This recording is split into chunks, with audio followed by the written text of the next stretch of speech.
meet a historian who is concerned with recording the cultural marks made by German Jewish exiles in the countries where they settled.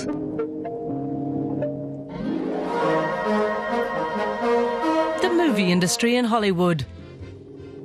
And the more understated Bauhaus-inspired architecture in Tel Aviv. Both the legacy of Jewish-German emigration. While millions of Jews were murdered by the Nazis, thousands managed to flee Europe. Among them, a large number of artists and intellectuals. Now historians in Germany are busy securing that legacy. One of the things we're interested in is asking how we can find out what there is in the first place. It's an unknown. Julius Schoeps is himself descended from a famous Jewish-German family, the Mendelssohns. Moses Mendelssohn was an 18th century philosopher. His son Abraham, a banker. And his grandson, the composer Felix Mendelssohn. Many of their descendants left Europe due to economic necessity or anti-Semitism, like so many other German Jews. In the 19th century, Loeb Strauss's mother took her poverty-stricken family from Bavaria to the US.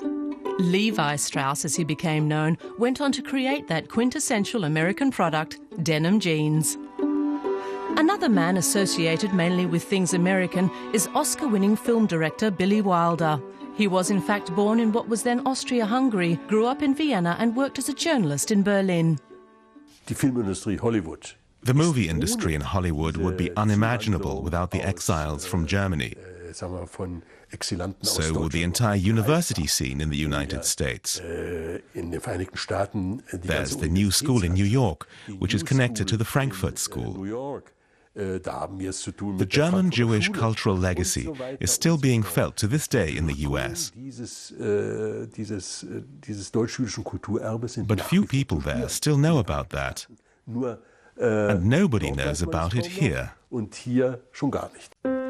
there are still a handful of locations that bear witness to that legacy.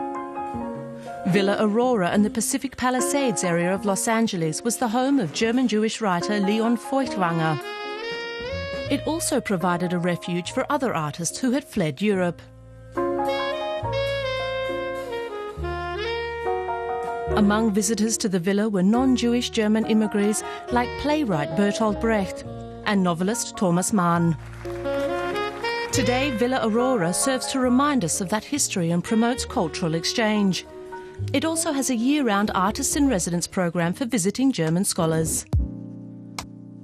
The impact of Jewish immigrants from German-speaking countries is also honoured at the Tefen Open Museum in northern Israel.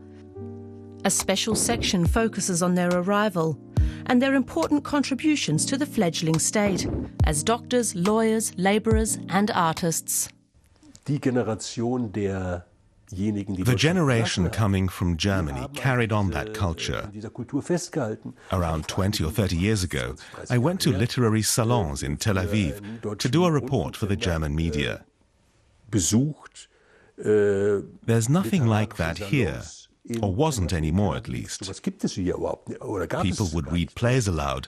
They'd recite pieces by Heinrich Heine, Ludwig Börner, Max Brod, Goethe and Schiller. It was an explicitly German or German-Jewish cultural tradition in another country. The 19th century poet Heinrich Heine was German and Jewish. What about the cakes and the Jerusalem bakery set up by German immigrants? To what extent does the concept of German-Jewish culture live on today? The Leo Baeck Institute in New York is devoted to the history and culture of German-speaking Jewry and has a branch at Berlin's Jewish Museum. Julius Schoeps and his colleagues want to link up similar institutes like them so as to consolidate their archives, from Buenos Aires to Cape Town. The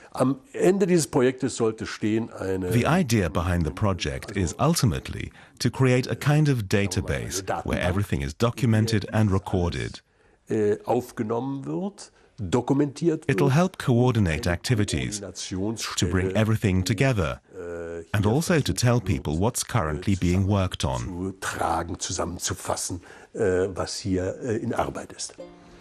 German Jewish cultural heritage lives on in many parts of the world. Now there is a concerted attempt to record and reunite that legacy.